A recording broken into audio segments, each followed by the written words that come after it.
think that starting earlier today, we've focused a lot more on ads and not on the wider spectrum of marketing. And that is where I play. So I like to maybe start from there. I think that if you think, about yourselves, and we are all professionals in the room, if you think about what you do, you would find that maybe 70-80% of what we do is just a bit outside of adverts, okay? And so if your question is, what are the things that AI has helped us do differently? I would say fundamentally it's the cultural change. Marketing people are almost like, what's the name for those guys who help you carry load at the bus stop? Alabaro. Many marketing people, we speak good English, we dress well, but at the core of it, we are very operational people. We spend a lot of our times developing strategy, a lot of our times developing content, a lot of our time iterating concepts. That's what we do day by day. And so the first, the biggest, maybe the most... Okay, thank you. Perhaps the biggest impact of AI is in the cultural shift that this repetitive discovery exercises that we do can now be assisted by machine learning. Okay, that's the first. The second, maybe the more impactful for me, is we talk about AI like some technology that came around December 2022, ChatGPT. It has been around for a while. And even some of the conversation around programmatic advertising, around micro-targeting, around ultra-targeting, they're all in the journey of AI. And so if you ask me, the biggest difference is that now marketers know that at the heart of what they do, they can get the machines to support them. I was talking at an event yesterday, an online event, and I said, I've migrated just slightly from marketing to business, but what got me into AI, into starting and leading this AI company, was about 2 years ago in 2022, I just subscribed to an AI chatbot on my phone. I have about 13 now on my phone. I just subscribed, and I was just asking the AI some questions about strategy. Part of my job, I was responsible for the largest software business in Nigeria at some point. I worked at InterSwitch then. I was just asking the AI to guide me about new strategies for the next FY. And within minutes, I got perhaps the best strategy that I've gotten, which typically would have taken me about 6 weeks to do. Because at the end of every year, we all know what we do now. We start cooking up strategy for the next day. What would have taken me about 6 weeks, I got in about a few minutes. So it was clear to me that instead of wasting time, burning energy, investing a lot of thought into the things that we typically do, the recurring things, you can get a lot of assistance. I think that's maybe the biggest change if you ask me. Because I work in AI today, it's a privilege to go outside and just make noise and speak good English, blah, blah, blah. But the truth is, at the core of it, technology had almost always substituted human endeavors. It's natural. Think about it. Everybody talks about how cars changed the world. People forgot that at some point in the UK, they had about 5 million horse carriages. 5 million. Now, just imagine this. To maintain 5 million horses, feed them, clean up their waste after them, there were so many people that had jobs. And so when vehicles, automobiles, when they replaced horse carriages, all those jobs went. So the first thing, and I would like to say, and just put it on the table, that a lot of what we do, particularly the repetitive mundane tasks, they are going to be replaced. But the question which you asked is, so what should the average marketing professional do? Knowing that some of the time, some of the effort, some of the people invested in these activities will be replaced. The first, like I always say everywhere, and because I work with young people, is to say, you have to skill up. Once upon a time, all you needed to do was to go learn typing. I was part of the unfortunate generation that went to learn typing at some computer school. I hope you are not, but I did. Now, imagine paying somebody to learn typing. It's like paying somebody to learn to breathe. We all type on our phones now. The younger ones in the room, they can't imagine that you went to pay somebody to learn typing, but I did. Okay? Once upon a time, you would have gone to learn how to use a typewriter, but today, everybody types to live. We all type to chat.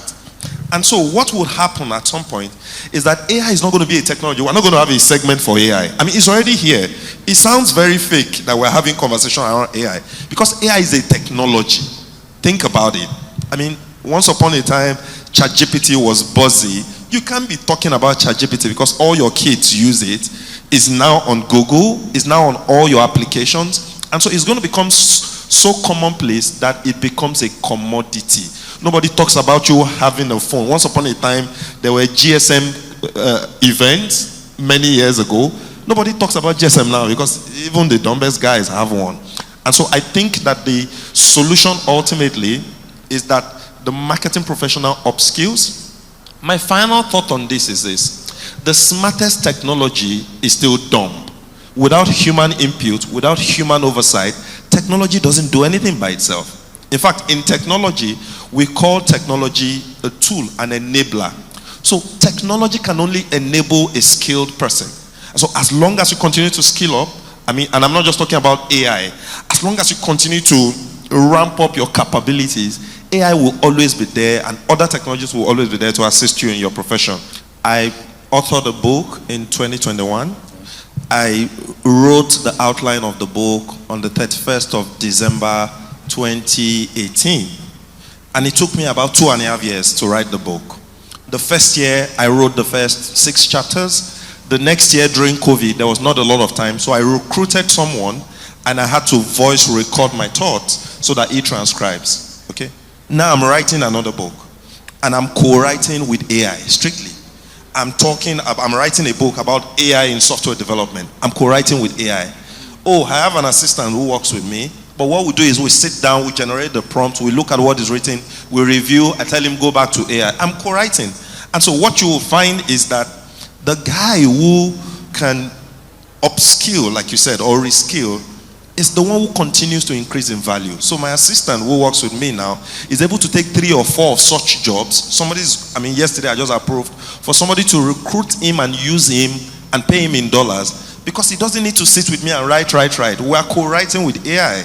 And so all of these tools are there to help us accelerate our output and make us more effective. And really, if you are skilled as you think you can be, you'll earn a whole lot. You asked, the first background you provided was with respect to the persuasive powers of Gen AI. Yes. And then you asked how we can consistently do this without abusing that privilege. Yes. Okay, so on the first one, I think is with respect to the data that is available, right? And I'll ask you to do this. At my company, we just built an AI-powered e-learning platform. It's called Ziki. It's free. Apologies if you think I'm doing an ad, but what we did was we built a model, okay, in Nigeria here. We built a model and then we fed the model with Nigerian curriculum, Nigerian textbooks, Nigerian knowledge, which is specific to this country, such that any student can go on the platform and go learn, right?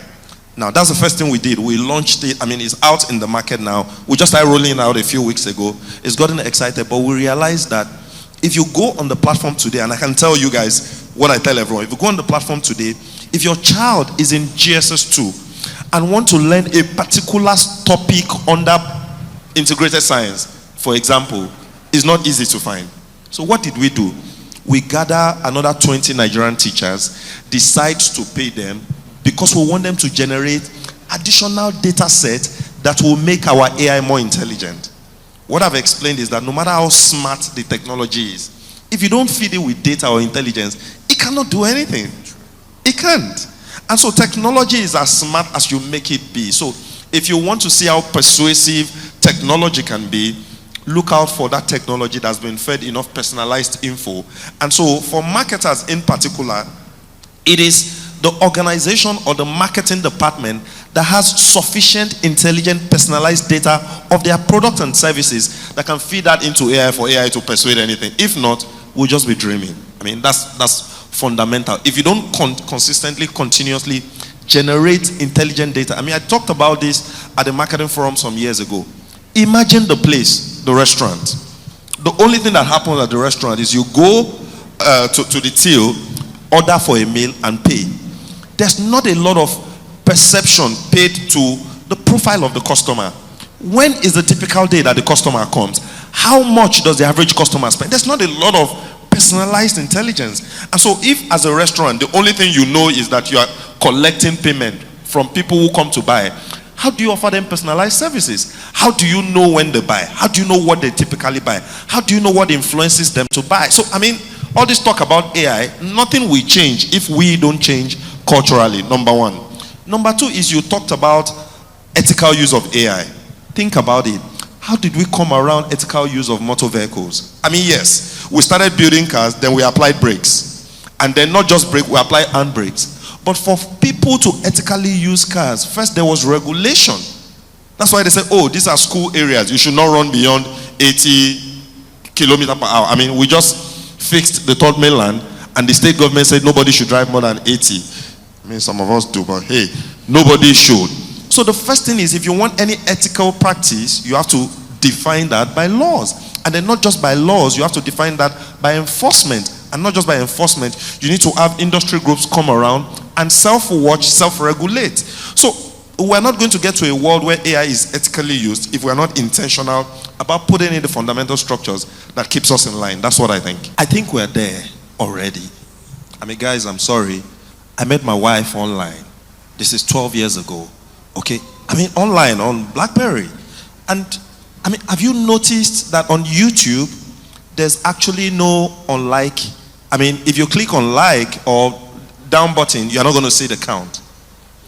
Does any one of you in the room become happy just because you see virtual comments on your page? Does anyone in the room get disappointed or angry when they see negative comment?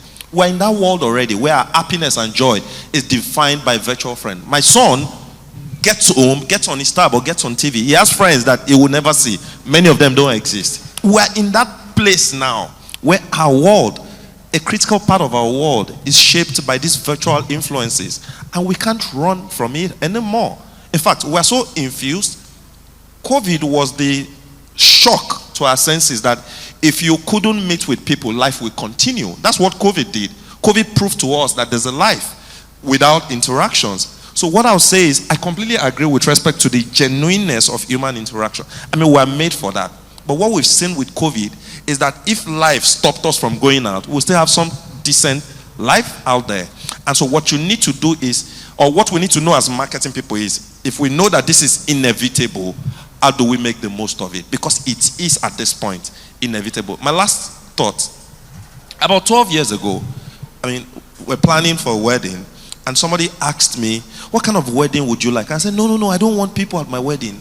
I mean, I'm not a big wedding fan. That I only wanted people to attend my wedding on Skype. Then it was Skype. And then everybody laughed at me. And then during COVID, everybody had their wedding on Zoom. It's that time. I'm telling you. It's that time where people attend weddings. It happens. I mean, so we're in that time where the virtual world is now completely infused with our physical world, and we just need to make the best of it. I was at an event on Saturday, okay? Right at the event, after I finished speaking, I had about 140 people who followed me on LinkedIn, right? But as I was on the stage, I was looking at, I was accepting, I was reading their message, and two of them actually sent me the same message. So I didn't get it. I thought I didn't see it well. And then I went to check, and I saw the same message, the same full stop. Okay, then it occurred to me, they just went to copy from Chibiti. Eh?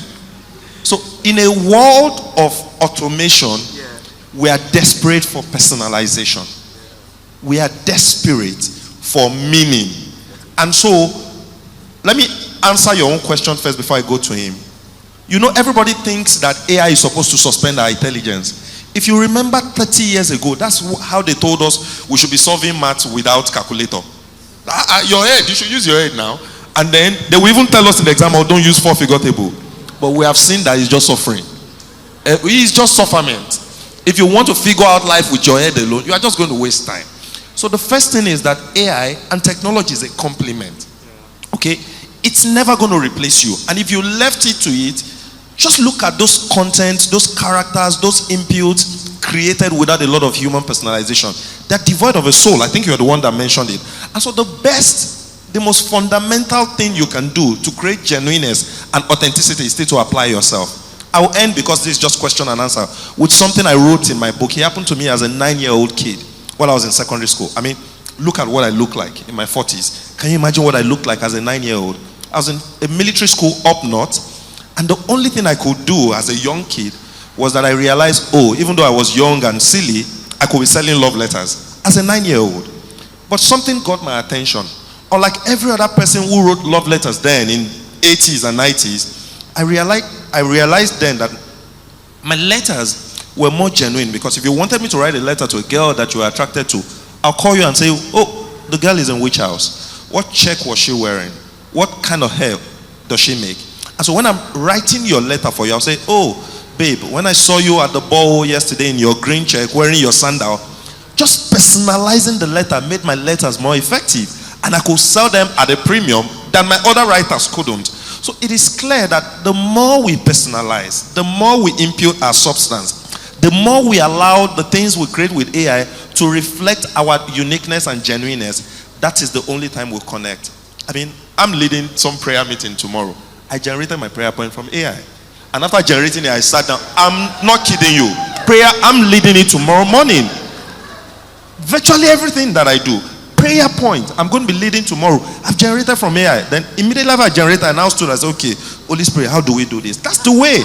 So if you, I'm not kidding you guys. So if you think that you are still in a world, I just told you I'm authoring a book, a full book with AI. But AI will just go create some high-sounding grammar. When I sit down with it, and now customize it in my language, just in the way I am. So when you see my content, you will know, GPT, God forbid.